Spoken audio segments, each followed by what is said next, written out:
Bismillahirrahmanirrahim. Assalamualaikum warahmatullahi wabarakatuh. Waalaikumsalam warahmatullahi wabarakatuh. Alhamdulillah, wasyukurillah, salatan wassalaman ala rasulillah. Rabbi shrah li sadri wa yassir li amri wahlul 'uqdatam min lisani yafqahu qawli. Baik teman-teman semuanya, hari ini kita bertemu kembali ya. Kita akan belajar tentang mata kuliah pelayanan dan pekerjaan sosial ya. Nah, di sini kita akan belajar tentang materi-materi yang sudah ada di LPS. Namun sebelum kita memulai perkuliahan ini, hendaknya kita lebih afdal ya, kita berdoa terlebih dahulu. Bismillahirrahmanirrahim. Rabbil Jibna Iman Warasuna Rahman. Amin. Namun saya akan mereview ya materi yang kita belajar minggu yang lalu tentang isu-isu kerjasama sosial itu sendiri. Nah, di sini masih ingat kira-kira isu-isu kerjasama sosial itu sih apa maksudnya? Ya, sekarang Riza. Masalah-masalah yang terjadi yang timbul di dalam masyarakat karena interaksi yang disebabkan oleh beberapa faktor. Salah satunya kemiskinan, disabilitas, dan Oke, baik, terima kasih. Silakan duduk. Ya, jadi isu-isu kejahatan sosial itu adalah masalah-masalah yang terjadi dalam masyarakat, ya, karena ada interaksi kita sama masyarakat, ya, dengan orang-orang kan itu akan jadi masalah di situ. Dari berbagai faktornya baik karena ekonomi, sosial, dan lainnya. Oke, isu-isu kejahatan sosial yang sudah kita pelajari minggu yang lalu bisa disebutkan apa aja? Ya, oke, silakan Asia. Jadi salah satu contohnya itu ada tuna susila. Tuna susila ya. Oke, baik, terima kasih. Ada yang lain? Oke, ada lagi dari cowok? Ya. Oke, silakan. Contoh lainnya yaitu saya kriminalitas. Oke, kriminalitas ya. Oke, silakan duduk. Kita akan belajar tentang bullying. Nah, apa saja yang akan kita belajar tentang bullying? Yang pertama adalah apa itu bullying, pengertian bullying, kemudian objek bullyingnya itu apa saja, kemudian penyebabnya apa saja, akibatnya apa saja, kemudian bagaimana cara penanggulangannya, kayak gitu ya. Baik secara kita sebagai kerja sosial maupun dalam kaidah Islam, ya, Islamnya dalam konteks Islam seperti apa itu bullying, gitu ya. Jadi materi yang yang lalu kita paham semua ya. Oke, hari ini kita akan belajar tentang khusus bullying, ya, bullying. Nah, itu apa itu bullying, gitu ya? Kita kan sudah belajar ya, sudah belajar tentang bullying ya. Jadi ini kita akan berdiskusi tentang bullying. Bullying adalah atau katanya ada perhubungan, merupakan tindakan yang dilakukan berulang-ulang, yang mana dia mengganggu, mengusik, dan juga menyakiti orang lain. Menurut Menteri PPA, ya, bullying ini adalah sesuatu yang sengaja dilakukan, yang mana akan mengakibatkan menyakiti, kemudian mengganggu orang lain oleh satu orang maupun kelompok yang lebih kuat. Teman-teman atau teman-teman sendiri pernah terjadi bullying? kalau kami sendiri enggak Pak, tapi kalau di kampung saya ada. Di kampung, biasanya kalau di kampung itu bullying apa? Itu misalnya seperti ada orang yang latah dan selalu bercandain atau diolok-olok oleh masyarakat yang tidak latah misalnya. Oh gitu, setiap hari kayak gitu? Ya misalnya kalau ada acara kenduri atau gotong royong gitu. Jadi reaksi orang yang latah itu dia suka atau dia memang nggak suka di apa nggak namanya? suka karena kalau apalagi yang orang yang latahnya itu udah rahasia Pak, kan dia katanya dia capek kalau dibuat kayak gitu. Jadi kadang-kadang kalau ada acara kayak gitu tuh nggak mau lagi datang karena takut dijadiin bahan candaan. Efeknya seperti itu ya. Ini adalah gambar objek ataupun sasaran yang dibully kalau misalkan di sekolah ya. Namun sebelum masuk ke sini ya, saya akan menampilkan sebuah video. Nanti silahkan teman-teman mengamati kira-kira apa yang ada dalam video ini. Nanti akan kita diskusikan dan saya akan bagi kelompok.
jadi dari yang dilihat? Ya. Kira-kira apa yang teman-teman dapatkan? Saya Pak. Oke, silakan. Jadi dari video yang ditonton tadi, yang dapat saya lihat itu korban bullying ini juga bisa jadi pelaku Pak. Oke, korban dari pelaku ya. Oke, baik, terima kasih. Silakan dulu. Kita sekarang akan membahas apa jenis-jenis bullyingnya ya. Bullying dia ada 4. Yang pertama ada bullying verbal, kemudian ada bullying fisik, ada bullying relasional, dan juga ada cyberbullying ya. Dan kita akan berdiskusi ya, saya akan memberikan kelompok. Silakan nanti teman-teman duduk berkelompok dan silakan nanti teman-teman berdiskusi dan presentasi. Di presentasinya juga nanti karena ini proses bullying dan teman-teman juga sudah melihatkan videonya tadi, teman-teman juga bisa mempraktekkan ya.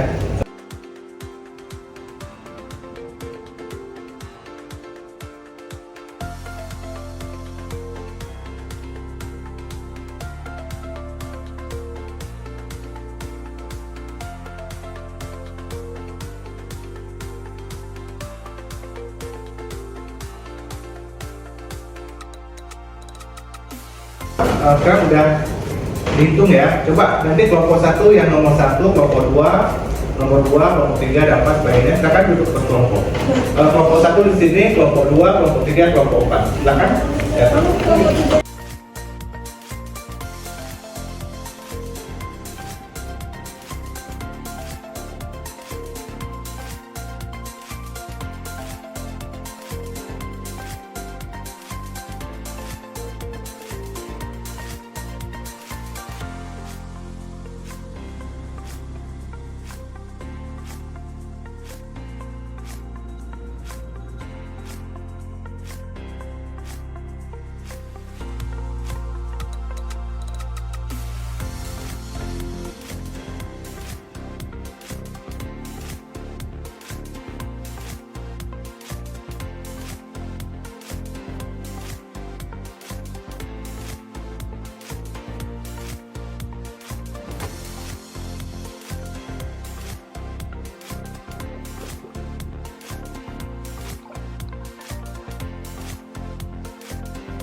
Jadi tadi kita sudah bagi kelompok, kita diskusi kelompok dan juga mempraktekkan ya tentang bullying. Nah, bagaimana kita sebagai pekerja sosial dalam penanggulangan? Ya, penanggulangannya dia pertama adalah kita sosialisasi ke tempat-tempat, misalnya ke sekolah, ke masyarakat, gitu ya. Yang kedua adalah kita tetap menggunakan manajemen kasus, ya. Prosesnya seperti itu. Di dalam kajian Islam pun bullying itu sangat dilarang.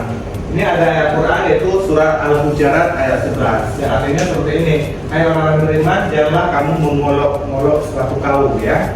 Baik itu perempuan laki-laki, karena yang sangat penting adalah bahwa yang kita olok-olok itu belum tentu lebih baik atau lebih mulia daripada kita yang ngolok-ngolok. Itu adalah ajaran Islam. Makanya dalam Islam pun sangat dianjurkan tidak mencaci maki, menghina kekurangan orang apapun.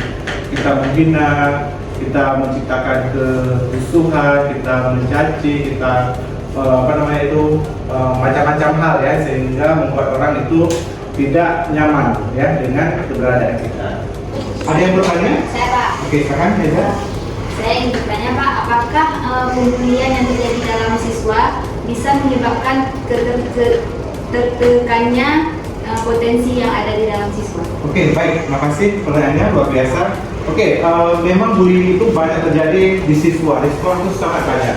Saya kemarin penelitian juga disebabkan bullying, bahwa bullying itu terjadi hampir semua yang tadi kita peragakan, ada yang fisik, verbal maupun relasional itu. Tiga-tiganya itu ada ya. Kalau cyber karena anak kecil itu belum pintar menggunakan HP, jadi yang keempat tidak ada. Sangat banyak efeknya. Yang pertama adalah mereka turun minat belajar, kemudian mereka tidak aktif di sekolah, bahkan mereka nggak mau ke sekolah gitu.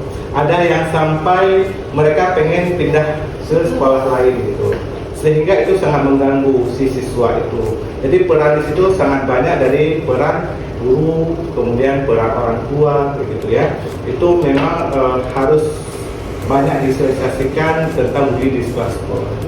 Banyak hasil penelitian bahwa tentang bullying ini, cara penanggulangannya seperti apa. Yang pertama adalah kita memang sudah mempunyai hukum ya, hukum di negara. Kita juga sudah ada pedoman dalam Al-Quran tentang dilarang untuk membuli gitu. Tetapi perlu juga di sekolah ataupun di suatu tempat yang di situ banyak terjadi bullying, harus dibuatkan sebuah sanksi yang benar-benar harus dikerjakan. Hasil penelitian ada di beberapa sekolah, mereka membuat sanksi pribadi sekolahnya. Contohnya bagi anak yang suka bully, dia akan dikasih cabai. Kalau bahasa adanya itu campi apa. Nah, kemudian ada yang disuruh berdiri ataupun disuruh bersihan kelas. Kemudian ada sanksi, dan itu sanksi itu harus berlaku bagi semua siswa yang melakukan bullying. Dan dari beberapa hasilnya itu memang tingkat bullying itu akan menurun gitu, Tetapi kalau sanksi itu benar-benar selalu dikerjakan, itu akan bisa dicegah bullying di sekolah tersebut. Di akhir pembicaraan kita pada hari ini, saya ingin menyampaikan bahwa kita harus stop bullying ya. Ini ada ada sebuah kiasan ya. Saya pikir ini adalah pesan moral maupun pesan akhlak, di mana adalah orang yang mencintai dirinya sendiri tidak akan menyakiti orang lain. Semakin kita membenci diri kita sendiri, semakin kita ingin orang lain menderita. Kalau kita sayang diri kita sendiri, nanti kita tidak akan menyakiti orang lain. Semakin kita tidak suka dengan kita sendiri, kita akan membuat orang lain menderita. Itulah pesan akhlak, ya. Oke, baik teman-teman, terima kasih banyak atas waktunya sudah berhadir hari ini. Mudah-mudahan apa yang sudah sampaikan dan juga kita diskusikan tadi ada sesuatu hal yang menjadi pengetahuan teman-teman, dan teman-teman bisa melakukan lebih banyak untuk mensosialisasikan bullying dimanapun teman-teman berada, baik di rumah, di sekitar teman-teman. Ya, mudah-mudahan bullying itu tidak ada lagi di tempat kita dan tidak dialami oleh generasi berikutnya. Baik, terima kasih banyak sekali lagi, dan untuk sampai ketemu minggu depan. Semoga teman-teman sehat selalu dan juga dengan bahagia. Wassalamualaikum warahmatullahi wabarakatuh.